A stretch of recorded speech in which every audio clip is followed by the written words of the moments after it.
Bonsoir à toutes, bonsoir à tous. Bienvenue sur le site de la page Facebook La Croix Glorieuse. Nous sommes mercredi et nous commençons ou recommençons nos rencontres Une question à la fois. Un petit rappel pour les personnes qui nous suivent déjà depuis un certain temps. Au début de la première vague, pendant le confinement, on a eu l'occasion de se rassembler plusieurs jeudis pour échanger ensemble sur des questions de foi, des questions autour de la Bible, de la compréhension de certaines choses, la vie spirituelle. Et on a eu donc plusieurs échanges et qui est devenu finalement un temps à mi-chemin entre la formation et le ressourcement. Plusieurs personnes ont manifesté un désir de poursuivre après les vacances d'été. Alors, nous voici pour une première capsule et à partir de ce mercredi, à toutes les 2 semaines, l'abbé Jocelyn Plante et moi, nous allons nous alterner, ce qui fait qu'une fois par mois, vous allez avoir un temps avec moi, une fois par mois avec l'abbé Jocelyn Plante. Donc, pour vous, ça va faire 2 rendez-vous mensuels de ressourcement, un petit fond de prière aussi, mais aussi d'approfondissement des réalités de la vie de foi. Alors, on est dans l'église Précieux Sang et c'est commencer ensemble. Avant d'entrer dans la profondeur de notre sujet de ce soir, la Bible, je nous invite à prendre quelques instants pour nous tourner avec la Sainte Famille qui est au cœur de la parole de Dieu, Jésus, Marie et puis Joseph, toute l'humanité et la divinité réunies ensemble dans une belle famille pour faire une salutation à Marie justement, pour nous plonger dans le cœur de Dieu, pour que le temps qu'on vit ensemble soit un temps qui puisse toucher à la fois notre intelligence, notre cœur, et puis que ça puisse se transformer dans notre manière de vivre et d'agir.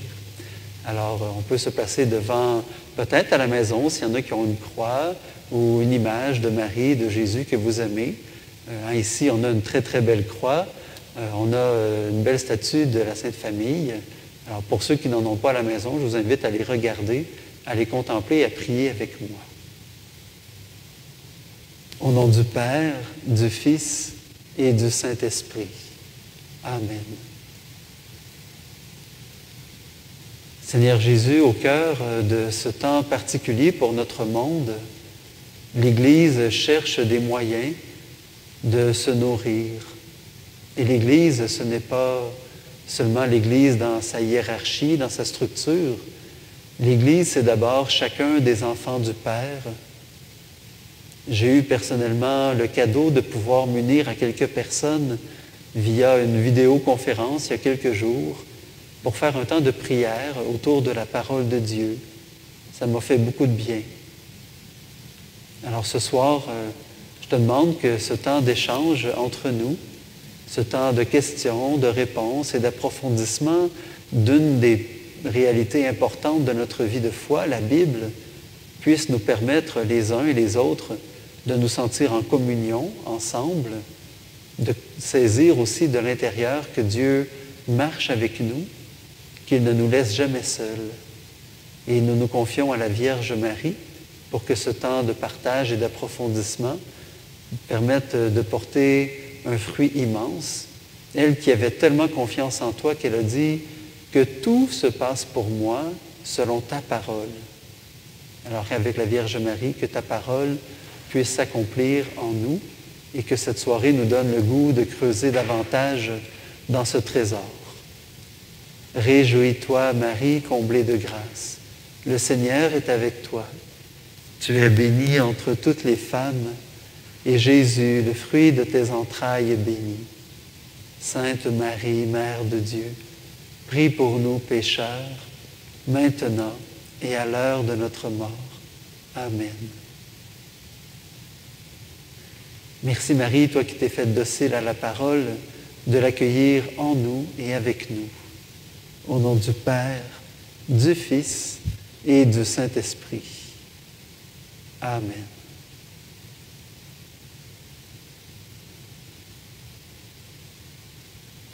Alors, le thème de ce soir, une question à la fois, dépoussiérer la Bible. Alors, je ne sais pas si à la maison, vous avez une Bible, un Ancien Testament, un Nouveau Testament, les deux combinés ensemble. Il y a toutes sortes de traductions qui existent. Actuellement, moi, que j'utilise, c'est celle qu'on voit à l'écran, la traduction officielle de la liturgie, celle qu'on entend lorsqu'on va à la messe le dimanche ou dans la semaine. Il y a toutes sortes d'autres Bibles, on y viendra plus tard, mais si vous avez une Bible, je vous invite à l'avoir à portée de main. Non pas qu'on va en avoir absolument besoin ce soir, mais c'est toujours agréable de l'avoir proche. Alors, je le dis déjà, tout au long de la soirée, si vous avez des questions, des remarques, des interventions, n'hésitez pas à écrire dans le fil Facebook. Il y a Ghislain qui est là comme technicien ce soir, qui va tout prendre et puis qui va m'envoyer ça sur un petit écran à côté pour que je puisse répondre à vos questions au fur et à mesure. Puis j'essaierai de vous poser quelques questions et puis donc n'hésitez pas à répondre. Donc déjà, première question que j'ose poser avant de commencer, c'est si vous avez une Bible à la maison, quelle est la traduction de la Bible? Quelle sorte de Bible vous avez? Alors je vous invite à l'écrire dans les commentaires et puis un petit peu plus tard, là, si Ghislain a la chance, il me fera un petit tableau, là, pas un tableau, mais il me mettra les noms des Bibles que vous avez avec un petit chiffre à côté que je sache il y en a combien. Moi, j'ose pas le dire pour l'instant parce que j'ai plus qu'une Bible à la maison, parce que je les utilise pour différentes choses. Première chose, vous avez vu peut-être dans la description, de quoi on parle ce soir. D'abord, on parle de la Bible et on utilise souvent l'expression « la parole de Dieu ». Alors, si la Bible est véritablement la parole de Dieu, comment ça se fait qu'on y retrouve des histoires qui sont, disons, étonnantes par rapport à ce que Dieu pourrait bien nous dire? On dit que notre Dieu est un Dieu d'amour, de bienveillance, de tendresse. Puis pourtant, dans la parole de Dieu, il y a des histoires de tromperie, de mensonges, il y a des histoires de trahison, il y a des histoires de guerre, de meurtre, il y a des histoires sexuelles. Et on se dit, mais coudonc, qu'est-ce que ça fait ça dans la parole de Dieu? Alors, on va en parler ce soir. Et puis, il y a aussi toute la question de comment ça se fait que certaines personnes interprètent la Bible de telle façon, d'autres de telle façon. Qui dit vrai? C'est quoi la bonne façon d'interpréter la Bible? Mais pour y arriver, on va passer à travers, vous me connaissez un peu, là, à travers différentes questions. D'abord, quelque chose de plus large, ça vient d'où la Bible? Puis qu'est-ce qu'on y retrouve véritablement? On va prendre un petit 5 minutes là-dessus. Et puis ensuite, comment la lire? Dans quelle version? Puis ensuite, on prendra quelques petits exemples à travers la Bible pour la dépoussiérer comme il faut.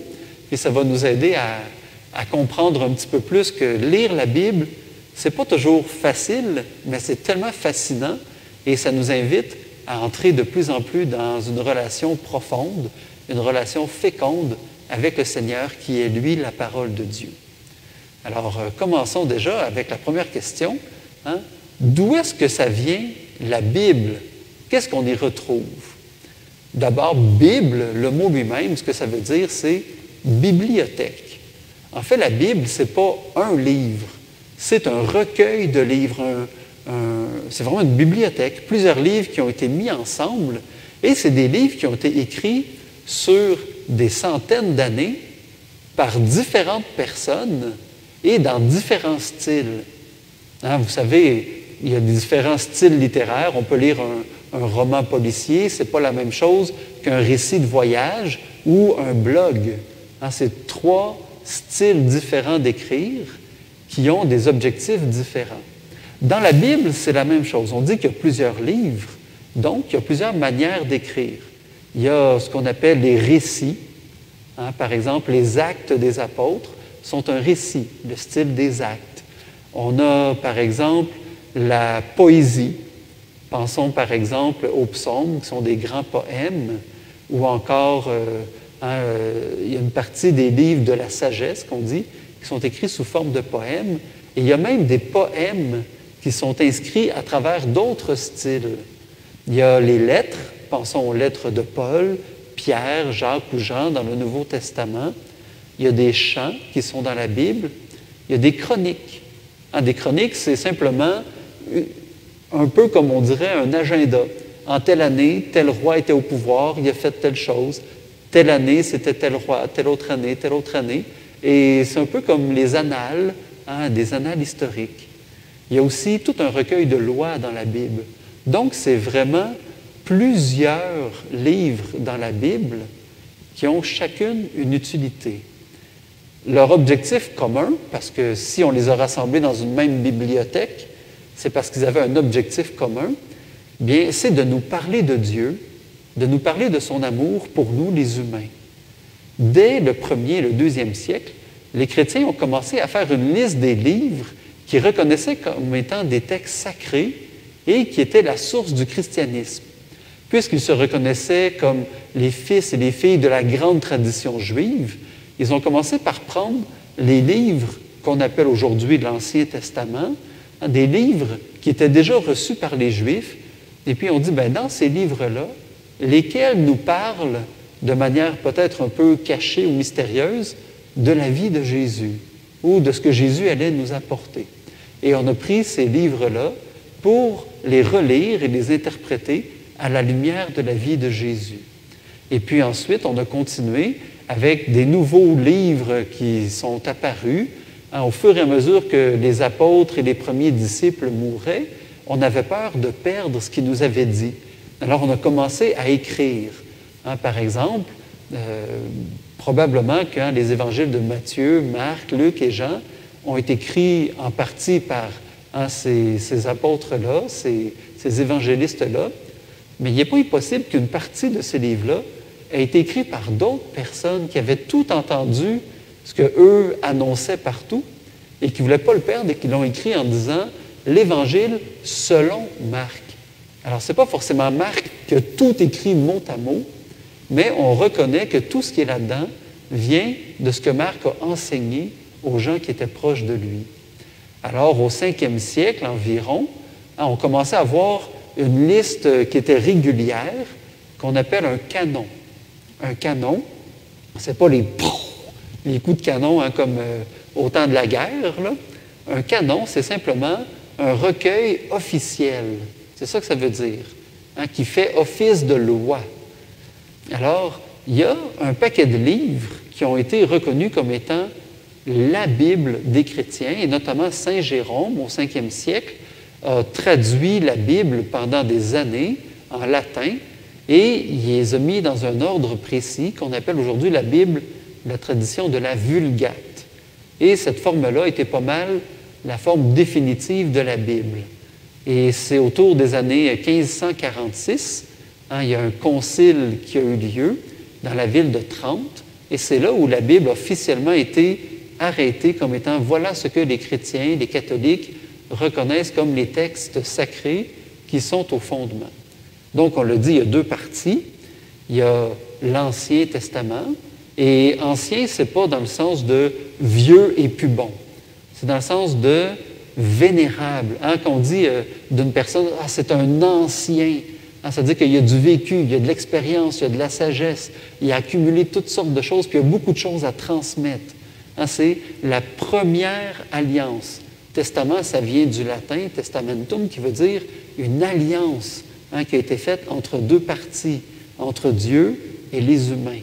Donc, la première alliance qui a été conclue notamment avec le peuple juif, et le Nouveau Testament, et nouveau, c'est dans le sens de deuxième, non pas parce que le premier n'était plus bon, mais dans cette nouvelle alliance-là, on est venu comme mettre au bout du jour tout cela, et c'est venu surtout accomplir toutes les promesses de la première alliance. Donc, ça n'abolit pas la première alliance, la deuxième, mais ça vient plutôt l'accomplir. Et c'est pourquoi on a choisi, comme chrétiens, de mettre les deux dans un grand livre, les relier ensemble, la Bible, parce qu'ils sont inséparables l'un de l'autre. Alors, dans la Bible, il y a beaucoup de livres. D'abord, on a 46 livres qui composent l'Ancien Testament et 27 dans le Nouveau. Donc, ceux qui calculent vite, ça fait un total de 73 livres. On l'a dit tout à l'heure, ça a été écrit sur plusieurs siècles par des auteurs différents, d'époques différentes. Il y a même des livres qui ont été écrits par plusieurs auteurs et c'est reconnu aujourd'hui. Pensons au livre d'Isaïe, qui a été écrit sur plusieurs centaines d'années par au moins 3 auteurs différents. On va dire le premier Isaïe, le deuxième Isaïe, le troisième Isaïe. Mais on reconnaît la même sagesse tout le long. Alors, ça fait beaucoup d'informations. On est dans le technique, inquiétez-vous pas, on rentre dans le spirituel dans pas long. D'ailleurs, on me dit, là, je viens d'avoir un peu les différentes Bibles que vous avez à la maison. Il y en a qui ont la TOB, la traduction écuménique de la Bible, T-O-B, c'est ça que ça veut dire. Il y en a d'autres qui ont la Bible Louis II. Il y en a qui ont la Bible Crampon. Oups, là, je viens de perdre les noms à l'écran. J'ai cru voir la Bible de Jérusalem, qui est passée aussi. Voilà. Et l'Alliance biblique universelle de 1995. Moi, pour ma part, j'ai une TOB, j'ai une traduction liturgique de la Bible, j'ai une Bible de Jérusalem, j'ai une Bible Hostie, j'ai aussi une Bible Chouraki. C'est plusieurs Bibles qui ont différents usages. Et selon le type d'usage que j'en fais, bien, je vais utiliser l'une ou l'autre. Bon, vous n'êtes pas obligé d'avoir toutes ces Bibles-là à la maison, on s'entend. Je suis prêtre, je suis aussi théologien, et souvent, on m'aborde pour me poser différentes questions, et selon les questions, je vais pouvoir aller puiser dans ces Bibles-là pour trouver les bonnes réponses. L'essentiel à la maison, c'est que vous ayez une Bible dans laquelle vous êtes confortable, que dans les mots qui sont utilisés, vous n'êtes pas perdu et qui vous fait du bien. C'est surtout une Bible pour habituellement prier à la maison ou une Bible d'étude. Règle générale, je suggère aux gens d'avoir au moins 2 Bibles. Une Bible qui est plus proche de la traduction du grec et de l'hébreu, puisque l'Ancien Testament est écrit majoritairement en hébreu et le Nouveau Testament majoritairement en grec.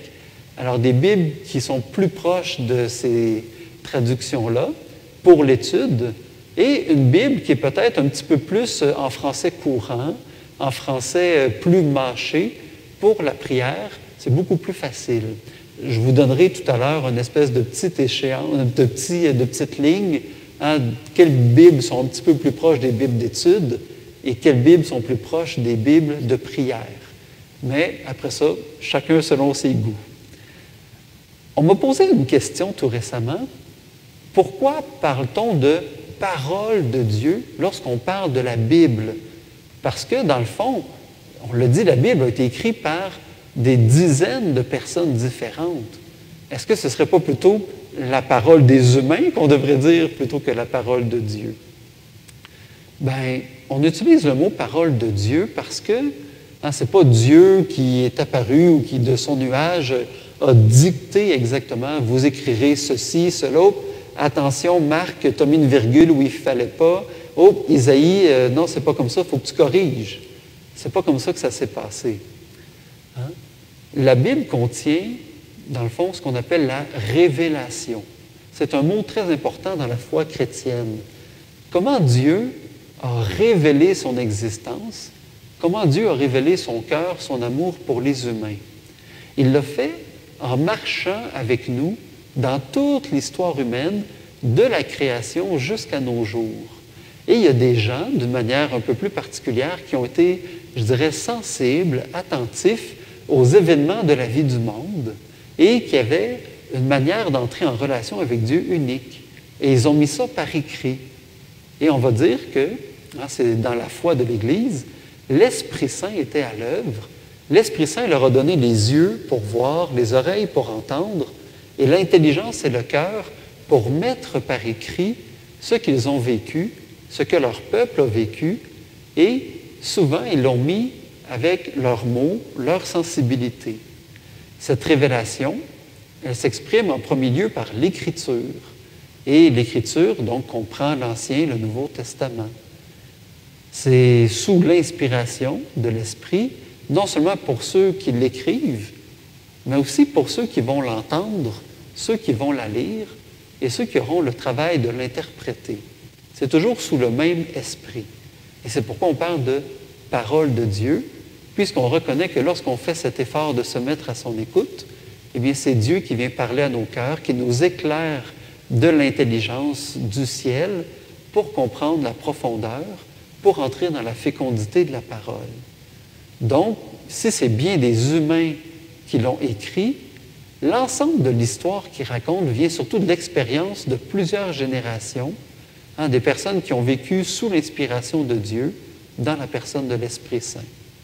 Donc, lorsqu'on parle de la parole de Dieu, ce n'est pas seulement une histoire dont il est question, ce n'est pas seulement un texte, même si c'est un très beau texte et très inspirant, mais on parle d'abord et avant tout de quelqu'un. La parole de Dieu, c'est Jésus lui-même, c'est Jésus-Christ. On dit dans l'Évangile de Jean, il est le Verbe qui a pris chair. Le Verbe s'est incarné, il a pris un corps d'humain, une intelligence humaine. Le Verbe, la parole de Dieu, s'est inséré dans l'histoire des hommes de manière concrète, qu'on peut toucher, on a pu parler, entrer en dialogue avec lui. Il est venu changer notre manière de vivre. Cette parole, c'est donc un chemin de vie sur lequel Dieu vient à la rencontre des humains pour nous permettre de le suivre. C'est Jésus lui-même qui est le chemin. Et c'est par Jésus que le Père s'est permis de se faire connaître pleinement. On avait des petits bouts, c'est une expression qu'on utilise dans certaines liturgies, dans certaines prières. Jadis, autrefois, par les prophètes, Dieu nous a parlé par forme fragmentaire et variée. Fragmentaire par fragments, par petits bouts, et de manière variée, par différentes manières. En Jésus-Christ, il nous donne le plein accès et la totale connaissance de son être. C'est en Jésus que tout s'éclaire, que tout s'interprète, que tout se comprend dans la parole de Dieu.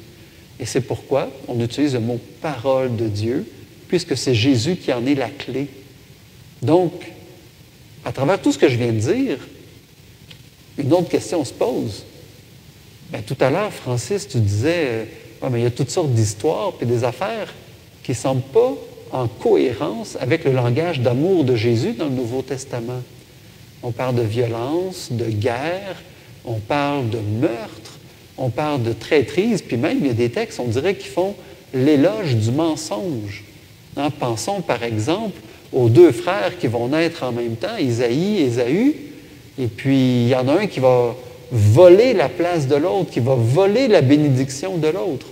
De même, Laban, qui va promettre sa fille en mariage, mais il va tricher dans le mariage et il va donner une autre de ses filles à celui à qui sa fille était promise. Et on dit que c'est bien, c'est beau, puis c'est intelligent, puis on dirait que Dieu félicite tout ça. Et pourtant, on dit dans les 10 commandements, tu ne mentiras point, tu ne prendras pas la vie de ton frère, tu ne tueras point. Comment ça se fait alors que ces contradictions-là, Dieu est-il contradictoire en lui-même? Il y a même des attributs qu'on donne à Dieu, puis on a l'impression qu'on est loin du Dieu d'amour. Des fois, on entend parler d'un Dieu un peu méchant, mesquin, un Dieu qui est dur, un Dieu qui semble des fois indifférent, qui est intransigeant. C'est comme ça, puis on ne changera pas. Bon. D'abord, le mot « méchant » est utilisé abondamment dans la Bible, mais vous remarquerez, puis faites le test, lisez la Bible d'un couvercle à l'autre, jamais Dieu n'est qualifié de méchant. Déjà, c'est dit, Dieu n'est pas méchant. On trouve, par exemple, des expressions comme Dieu vengeur, le Dieu puissant, le Seigneur des armées, le briseur de guerre, le Dieu jaloux. Alors, pour comprendre qu'est-ce que ça veut dire, il faut comprendre le contexte dans lequel apparaissent ces concepts-là. On le disait, dans chacun des testaments de la Bible, le premier et le deuxième, l'Ancien et le Nouveau Testament, il y a une alliance qui est faite entre Dieu et les humains. Et c'est la même alliance dans le premier comme dans le deuxième. Cependant, on le dit, dans le deuxième, on va plus loin, on va jusqu'à l'achèvement, l'accomplissement. On dirait que c'est une alliance en deux temps. Il y a des clauses qui sont un peu différentes dans le contrat et qui sont propres à chacun des temps dans lesquels ça se fait. Dans l'Ancien Testament, Dieu est présenté surtout comme un Dieu juste. Il faut se mettre à l'époque. On est à un moment où on a l'idée que dans le ciel, il y a plusieurs dieux qui se font la guerre les uns les autres.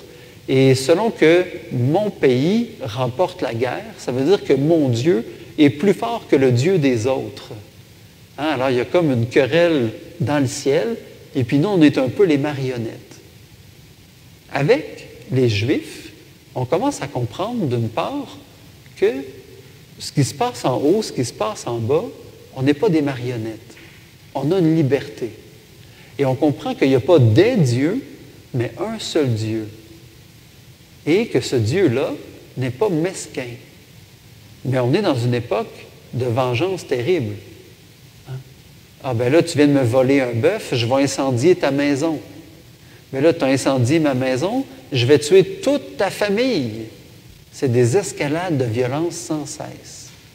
Et Dieu arrive avec différentes lois pour apaiser les tensions humaines. C'est la première justice en quelque sorte. Il va dire, par exemple, œil pour œil, dent pour dent. On t'a enlevé un œil, tu peux enlever un œil, pas plus. Ça nous paraît absurde aujourd'hui quand on parle de miséricorde et de pardon, mais comme des enfants, le peuple a besoin d'une progression. On ne peut pas tout changer d'un coup, et Dieu marche avec nous comme un père bienveillant. À des enfants, il parle en langage d'enfant. À des adultes, il parle en langage d'adulte. Et c'est pourquoi la Bible va connaître une certaine progression, une forme de pédagogie en quelque sorte. Est-ce que ça veut dire que tout ce qui est dans l'Ancien Testament, c'est pour les enfants et que c'est pas bon? Pas du tout. Mais il faut apprendre à la lire et à la comprendre. Et c'est là où devient intéressante les différents styles littéraires, par exemple, et de faire quelques recherches, quelques lectures, quelques études pour comprendre plus en profondeur ce qui est porté par la Bible.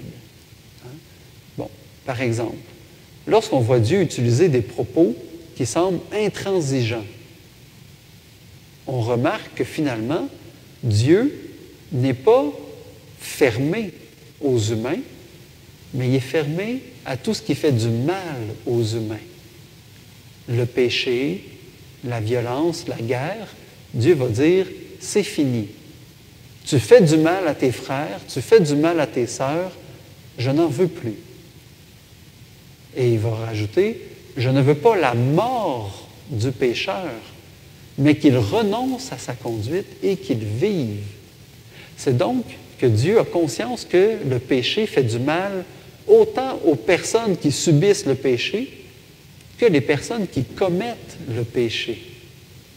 Et il veut, tranquillement, nous aider à nous départir de ces attitudes-là. C'est donc, lorsqu'on dit qu'il est jaloux, ce n'est pas une jalousie humaine comme nous qui envions quelque chose des autres, mais il est jaloux de notre bonheur. C'est-à-dire qu'il va tout faire pour protéger notre bonheur en nous indiquant les chemins à prendre et les chemins à éviter. On va dire qu'il est le Dieu vengeur. La vengeance de Dieu, ce n'est pas une vengeance humaine, encore une fois. Il ne faut pas lui prêter des intentions humaines. Lorsqu'on parle de vengeance de Dieu, c'est qu'il va tout faire pour tasser le péché, les causes de péché, les sources du péché, l'auteur du péché de notre vie, pour qu'on puisse rester dans cette communion avec lui, dans ce bonheur qu'il veut pour nous. C'est une marche longue, c'est une marche patiente, et il fait la différence entre le péché et le pécheur. Et entendons-nous, il fait aussi la différence entre le cœur pécheur et le cœur endurci, le cœur corrompu. Il y a des gens qui ont un cœur pécheur, ce qui est mon cas. Je suis un pécheur et il m'arrive souvent de faire, comme dit saint Paul, le mal que je ne veux pas. Et quand vient le temps de faire le bien, j'ai souvent de la difficulté à l'accomplir. Dans la parole de Dieu, le Seigneur vient nous dire que le péché est quelque chose qui fait du mal, mais qu'il prend soin de ceux qui commettent le péché et qui veulent s'en sortir et qui ont besoin de nous. Il est la parole de vie.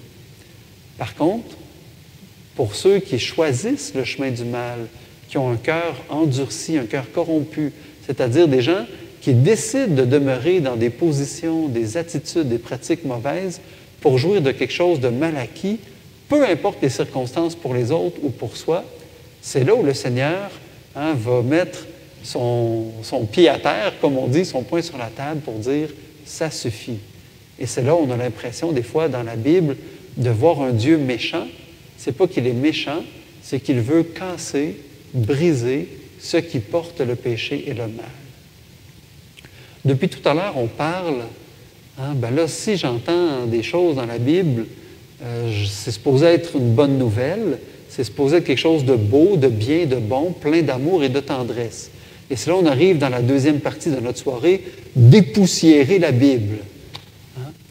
Si j'entends quelque chose qui semble contraire à l'amour de Dieu dans la Bible, il y a de fortes chances que je dois, moi, convertir mon cœur, ajuster mon cœur, faire un petit peu de recherche, d'études, poser des questions pour comprendre. Parce que la Bible, normalement, c'est, on le dit, la parole de Dieu, un Dieu d'amour qui se révèle à nous. Qu'est-ce que ça veut dire? Par exemple, il faut pousser un peu plus loin. Je ne comprends pas une expression. Eh bien, je dois lire ce que le mot peut signifier dans d'autres contextes. Par exemple, s'il y a un mot que je ne comprends pas, je vais aller lire dans d'autres passages de la Bible, là où on utilise le même mot. Et puis, ça va me donner une meilleure idée de comment le mot peut être utilisé. Par exemple, si on prend les psaumes, il y a un psaume qui dit « Ce qui plaît au Seigneur, c'est un esprit brisé et un cœur broyé. » Un esprit brisé, un cœur broyé. Est-ce que Dieu voudrait donc qu'on se fasse du mal, qu'on se torture l'esprit, qu'on se torture le cœur? Pas du tout. D'abord, on le disait tout à l'heure, il y a différents styles littéraires dans la Bible. Là, on est en présence d'un poème. Et on sait ce que c'est un poème. C'est une manière d'exprimer l'inexprimable, de mettre en mots des sentiments, des émotions qui sont difficiles à traduire. Donc, forcément, on va être dans quelque chose qui va être trop gros pour ce qu'on veut dire réellement. Donc, on parle d'un cœur brisé, d'un esprit broyé. On va aller ailleurs dans la Bible pour comprendre qu'est-ce que ça pourrait vouloir dire. Par exemple, on va lire « Si le vase est manqué, le potier le brise pour le façonner à nouveau. » On parle encore de briser quelque chose. Et là, ce qu'on parle, c'est de le briser dans quel but? Pour le façonner à nouveau. Le but du potier, c'est de faire une belle poterie, qu'elle ne soit pas fissurée pour qu'elle puisse garder son contenu, que ce soit de l'eau, de l'huile, du grain, peu importe, mais aussi qu'elle soit belle, qu'elle soit agréable à voir, qu'elle puisse être pratique, qu'elle puisse avoir des poignées pour qu'on puisse la transporter facilement. Alors, si elle est manquée, le potier va profiter qu'elle n'est pas encore sèche, qu'elle est encore malléable, pour la refaçonner. Alors, lorsqu'on parle, ce qui plaît au Seigneur, c'est un esprit brisé, un cœur broyé, c'est un cœur souple, un cœur malléable, un cœur qu'on peut reformer si jamais on est parti de travers. Alors, la Bible éclaire la Bible. Je ne comprends pas un mot, une expression. Je vais chercher dans 1, 2 ou 3 autres endroits. Et là, je me dis, je comprends alors. C'est pas que Dieu veut le malheur pour moi. Mais quand je suis dans le malheur, il s'engage à me refaçonner si moi j'accepte de me laisser façonner entre ses mains, d'être souple, d'être accueillant. On dépoussière un peu. Donc, la Bible éclaire la Bible. De même, La qualité de la traduction peut être un obstacle difficile pour comprendre la parole de Dieu.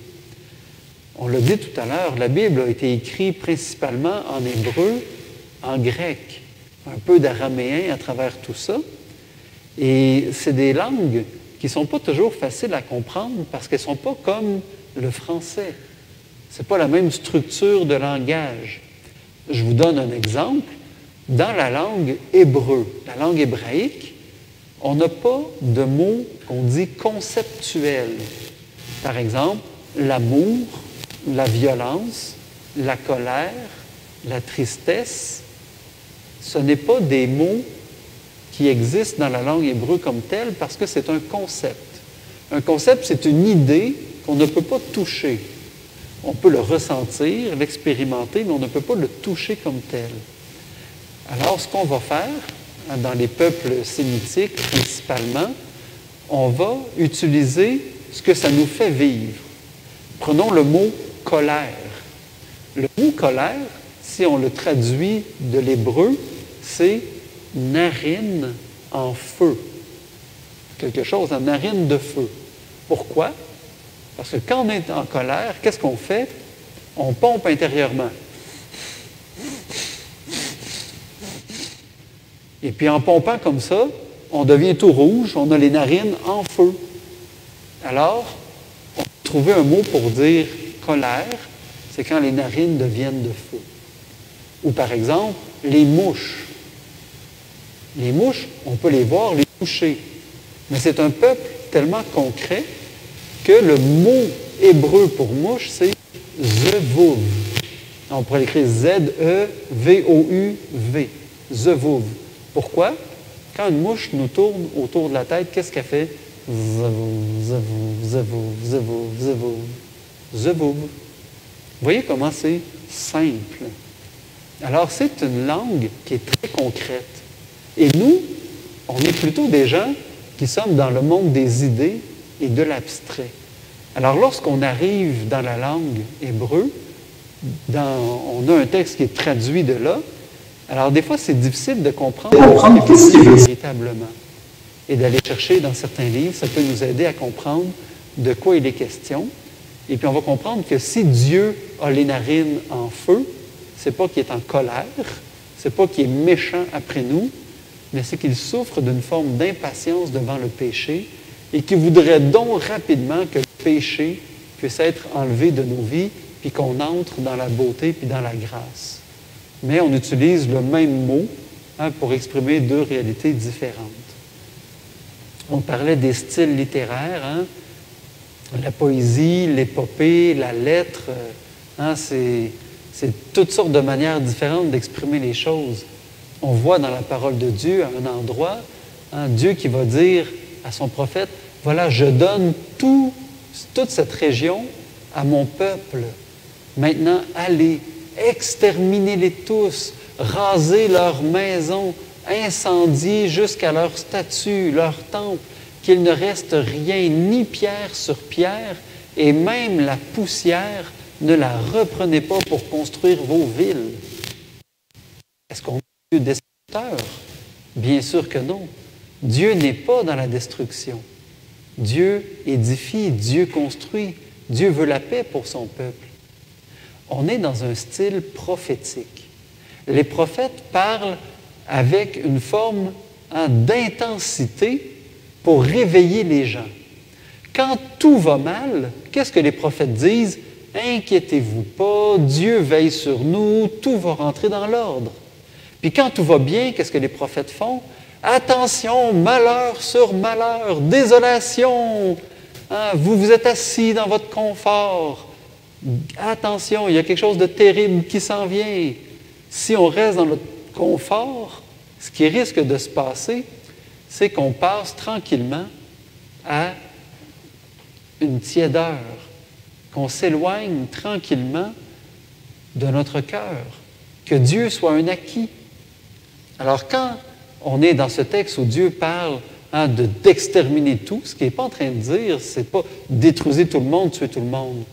Ce qu'il est en train de dire, c'est ne faites pas d'alliance, ne faites pas de pacte avec les gens qui sont des païens, qui adorent des faux dieux, qui ne sont pas en communion profonde avec moi. N'allez pas dans les temples. Hein? Ne faites pas de transactions avec ces gens-là. Ne dealez pas, ne marchandez pas, ne réduisez pas vos attentes. Dans votre cœur, dans votre pensée, anéantissez tout cela, restez ferme, fidèle et engagé.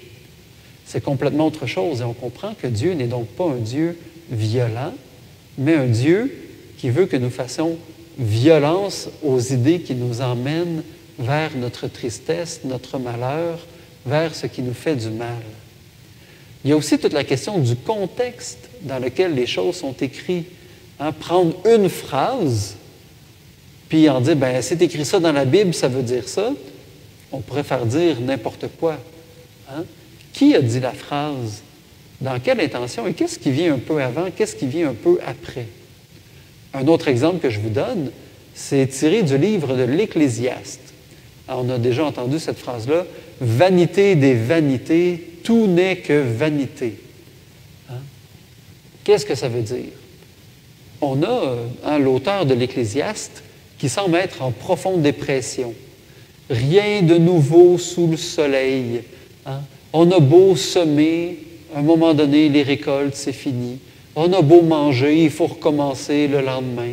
On a beau travailler, c'est jamais fini. On acquiert de la sagesse, mais un jour on meurt. Ça sert à quoi? Hein? Il y a un temps pour toute chose, hein? Un temps pour manger, pour boire, un temps pour dormir, un temps pour travailler, un temps pour vivre, un temps pour mourir. Il y a un temps pour tout, mais dans tout cela, tout est vanité. Il n'y a rien qui est vraiment important, il n'y a rien qui a de la saveur. Rien de nouveau sous le soleil. Puis on se dit, coudonc, c'est bien dépressif, la Bible. Si c'est ça, à quoi bon vivre? Encore une fois, si on retourne dans le contexte, qu'est-ce qui est en train d'être dit? Qui parle? Qui parle? Ben Sira, le sage. Bon, c'est un sage. De quoi il parle? Eh bien, c'est un homme qui a fait une expérience assez forte dans sa vie. Il a fait une rencontre de Dieu unique et il a compris que, et c'est une phrase qui est très importante et qu'il va répéter à plusieurs reprises dans ses écrits, tout vient de la main de Dieu. Alors, ce qu'il est en train de dire, c'est que sous le soleil, donc sur la terre, il n'y a rien de nouveau. Mais puisque tout vient de la main de Dieu, Dieu, lui, n'est pas sous le soleil. Il est au-dessus du soleil. Alors l'Ecclésiaste est en train de faire une démonstration par l'absurde. Il est en train d'exagérer, et ça c'est une caractéristique particulière de l'humour des Juifs. On exagère les choses de manière telle qu'on se dit « coudonc, ça n'a pas d'allure ». Qu'est-ce qu'il est en train d'essayer de nous dire? C'est de l'humour, semble-t-il, chez certains peuples. Hein? Alors lui, il est comme en train de dire « ça n'a rien qui a de l'allure, il n'y a rien qui a de bon sens », mais finalement, si on regarde au-dessus du soleil, on découvre que tout est différent, que tout s'éclaire, que tout vaut la peine d'être vécu parce que finalement, tout nous est donné par Dieu et que finalement, tout ce qu'on fait et qui n'a pas de sens si on reste sur le plan humain, prend tout son sens si on l'inscrit comme lieu de rencontre de Dieu. Tout nous a été donné pour pouvoir rencontrer Dieu. La création, les autres personnes, nous-mêmes, nous sommes des instruments de la rencontre de Dieu. Alors on comprend qu'on est complètement dans une autre approche de la parole de Dieu lorsqu'on la dépoussière un peu. Il y a aussi le contexte de l'époque. Je parlais de l'humour des Juifs, qui est souvent un humour d'exagération. Et spécialement chez les rabbis, les maîtres, les enseignants, les théologiens des premiers siècles, l'exagération faisait partie de la manière de dire « écoutez, soyez attentifs ». Pensons à Jésus dans la Bible qui va dire « si ton œil t'entraîne au péché, arrache-le.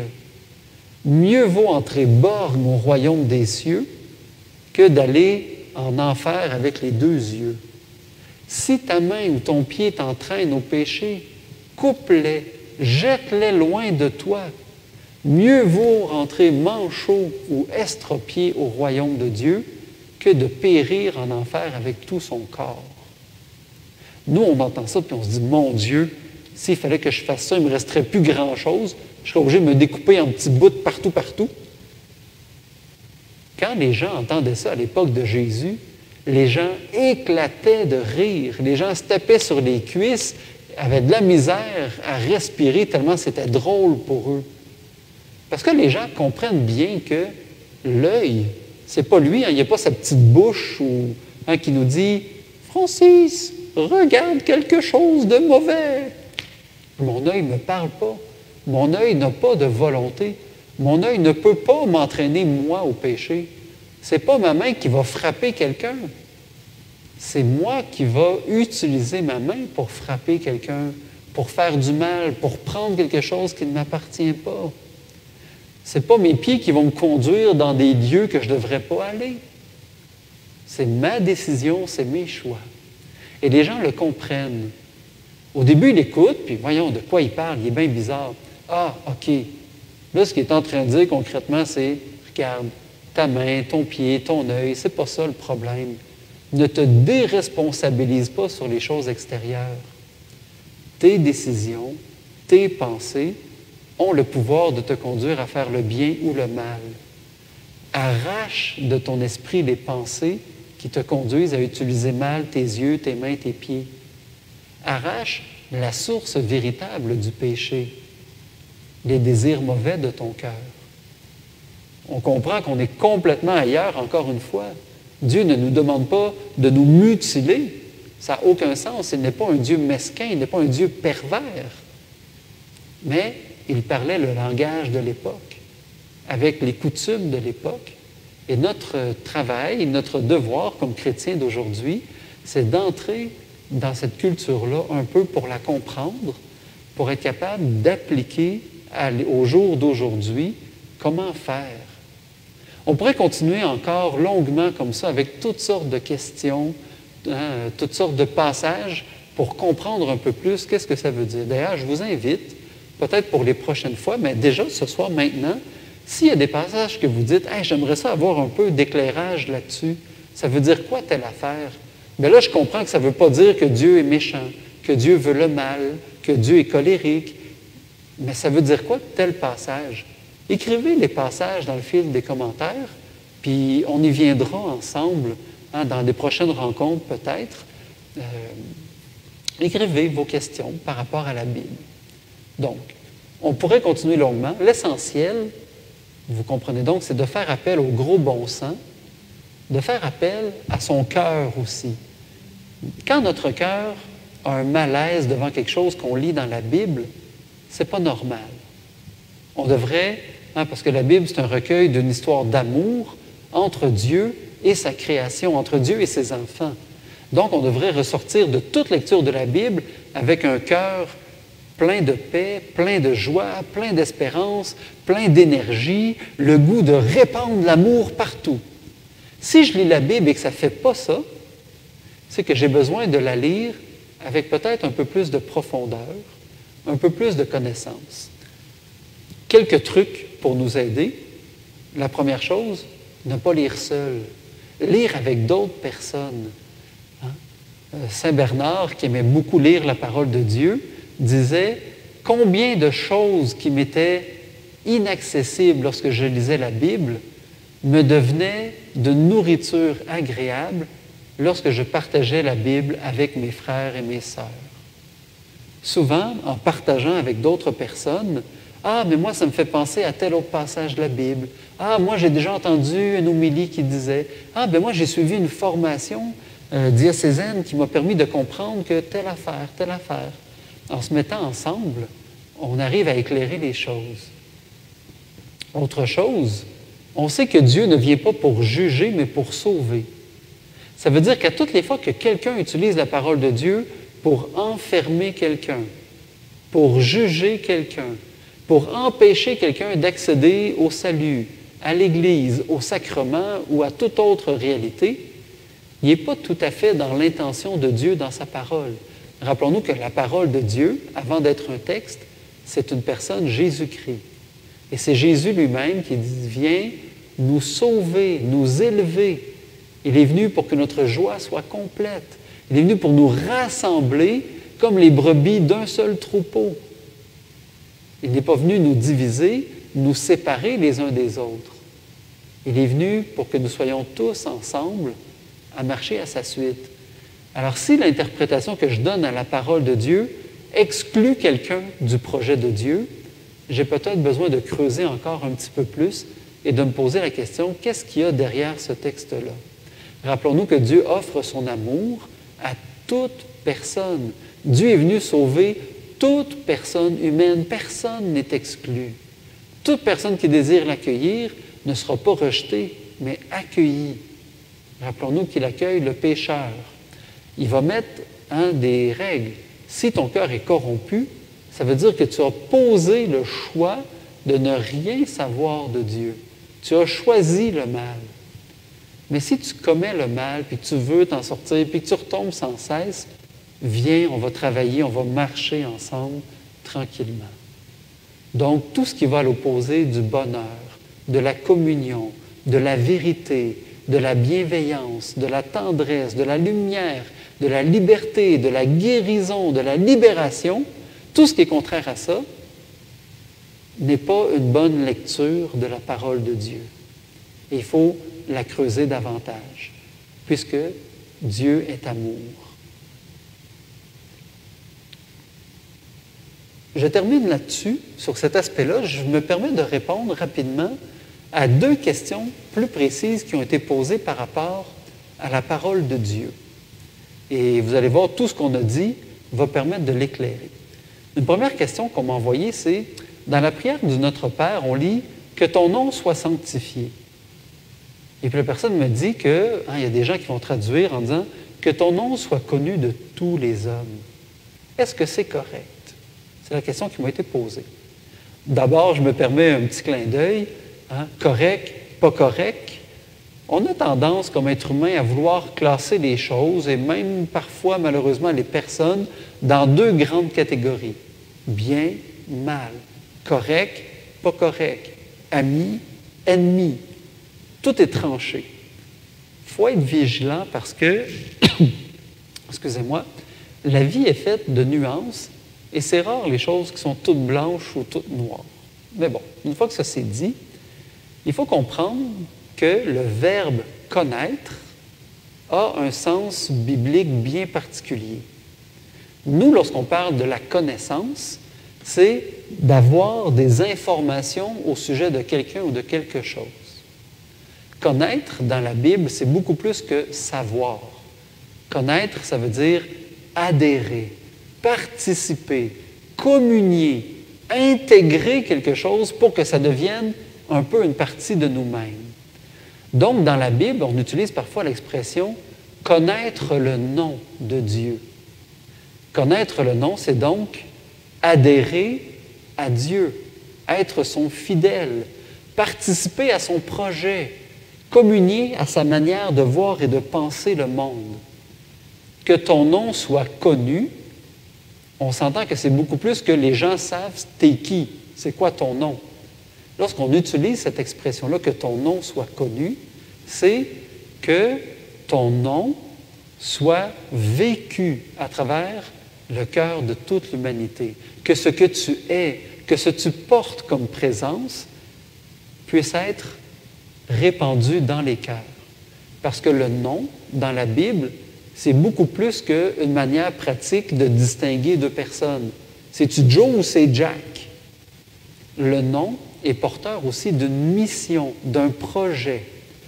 Le nom de Dieu, qu'on dit Yahvé, est un mot qui a exactement les mêmes lettres que le verbe être.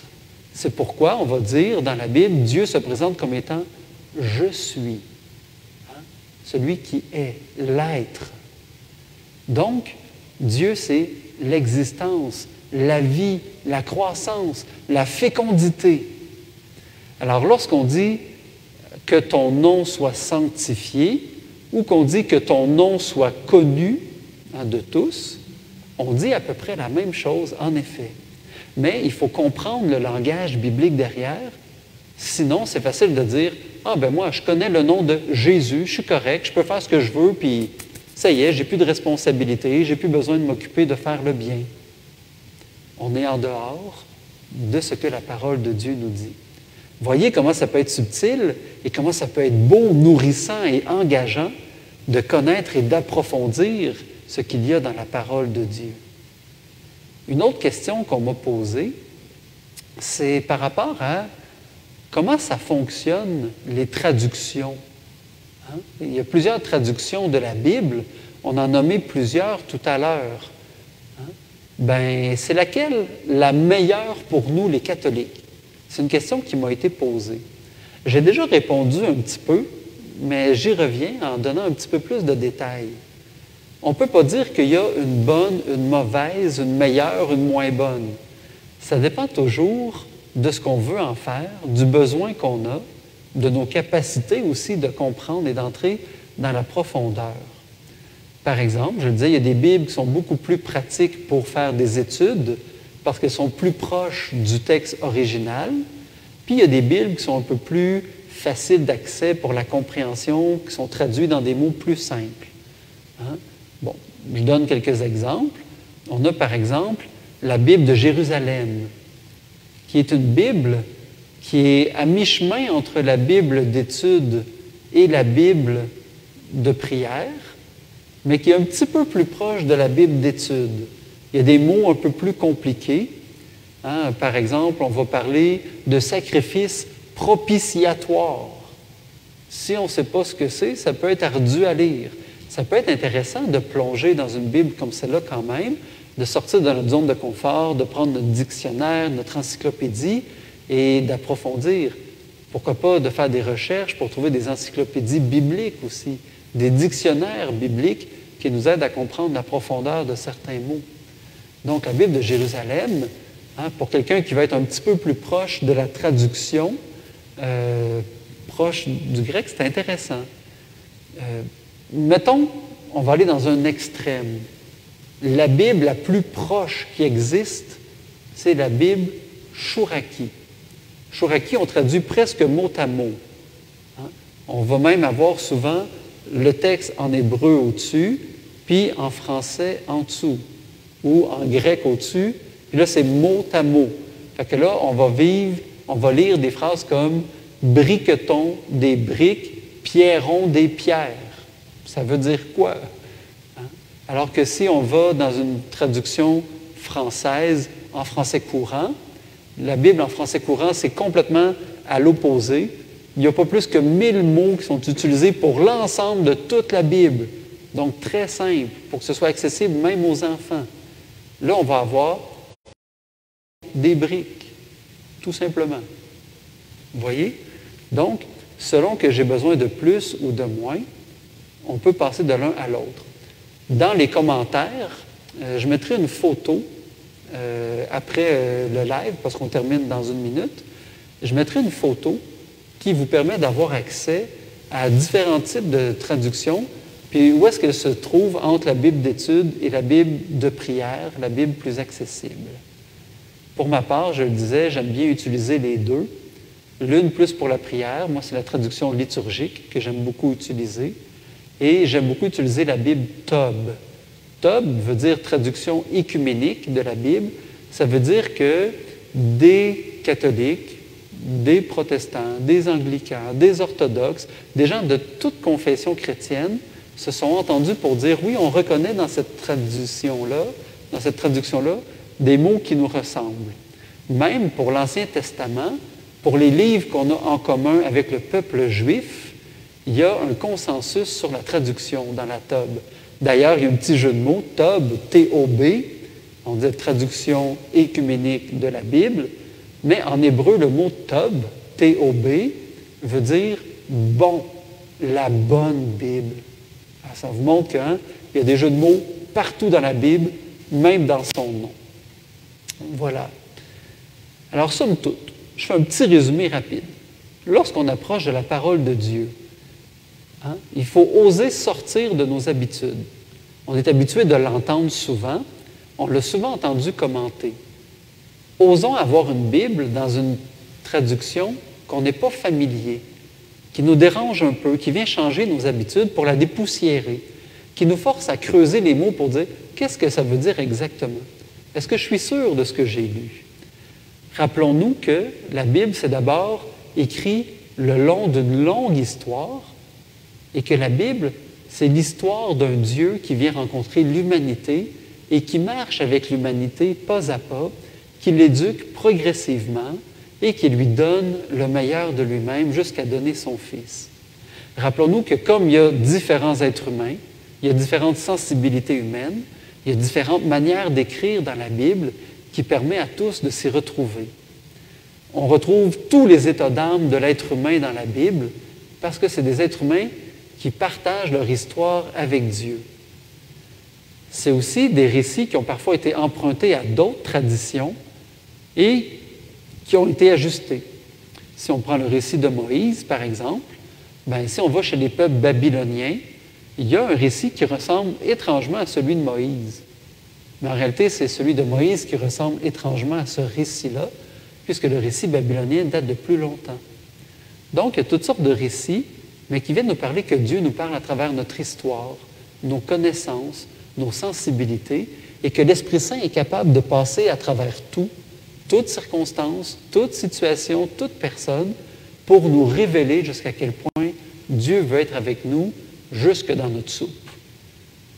Donc, en tout cela, c'est l'histoire du salut, c'est l'histoire du peuple de Dieu, c'est l'histoire de l'action de Dieu qui se révèle à nous, qui marche avec nous, qui nous dit son amour. Parlant de son amour, prenons quelques instants ensemble. Allons rencontrer le Seigneur. Encore une fois, si vous avez une image, une croix, une statue, peu importe chez vous, tournez-vous vers cette image-là. Sinon, on vous en propose une, celle de la croix, celle de la Sainte Famille ici dans l'Église Précieux Sang, pour que vous puissiez vous placer d'une certaine manière devant Dieu. Si vous avez votre Bible proche, prenez-la dans vos mains, sentir son poids. Et puis posons-nous quelques instants pour remettre tout ce que nous avons partagé ce soir à Dieu.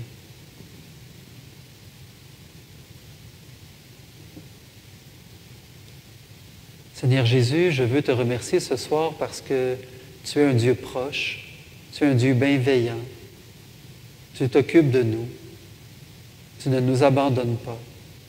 Tu passes à travers toutes sortes de moyens pour demeurer accessible, pour ne jamais être loin de nous.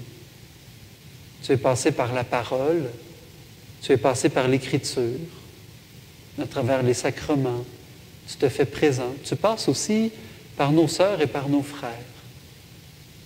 Lorsque j'approche du mystère de la Bible, ce que je comprends, c'est que je lis l'histoire de personnes qui ont été rejointes là où elles étaient. Aux bergers, tu as parlé par leurs moutons. Aux spécialistes de la science, tu as parlé par les étoiles dans le ciel. À ceux qui étaient amoureux fous, tu as parlé le langage de l'amour, de la poésie, des noces. À ceux qui sont peut-être plus carrés, qui ont besoin de guides, de normes, tu parles par la loi. Parce que tout cela, c'est bon si on approche de ce mystère avec un cœur bon, un cœur désireux de te ressembler, de s'approcher de toi. Seigneur, il m'arrive souvent de ne pas comprendre ce que je lis, mais je sais que la parole fait quand même un bon effet parce que, avant d'être un beau texte, la parole, c'est quelqu'un. Et lire la parole, l'entendre proclamer, c'est déjà une manière de me rapprocher de lui.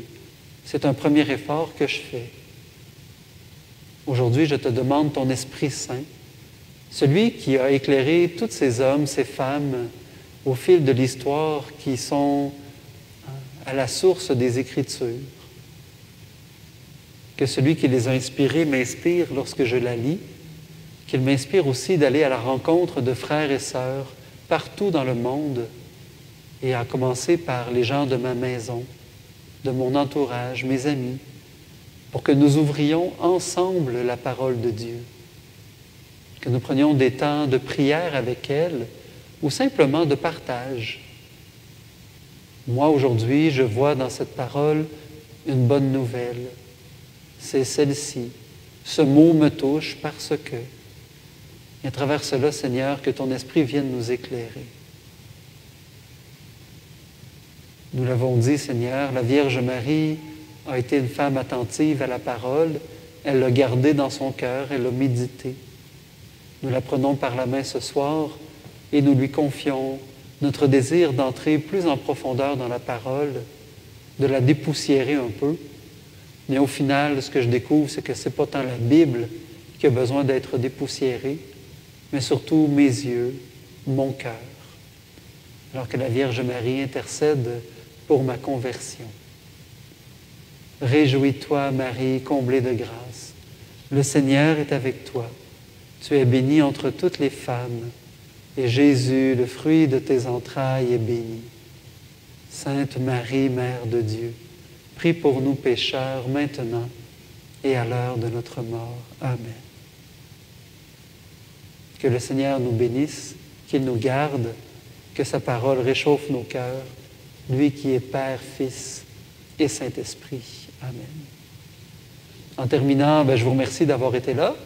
Dans 2 semaines, n'hésitez surtout pas à revenir, mercredi prochain. Ce sera avec l'abbé Jocelyn Plante, où on va aborder un nouveau thème. Et j'en termine en vous disant 2 petites informations. Ce vendredi, à 8h30 du matin, en direct sur ce même lien Facebook Croix Glorieuse, il y aura une capsule sur l'histoire des saints et nous allons entendre parler de Saint Gérard. Et c'est Andrea Lauzon et Gabriel Tousignan qui vont nous entretenir donc de Saint Gérard. Et le même soir, vendredi, mais à 20h cette fois-ci, il y aura un temps de louange qui est animé par des membres de la chorale des familles. Donc, on a les rendez-vous du mercredi pour nourrir notre intelligence, un peu notre cœur, des rencontres pour découvrir des nouveaux saints, pour nous stimuler, nous encourager, développer une amitié avec nos amis du ciel, et des moments pour prier, pour approfondir notre foi, pour la mettre en communion les uns avec les autres. Alors, à travers tout ça, on a de la bonne nourriture. Profitez-en, que vous soyez seul ou avec d'autres à la maison.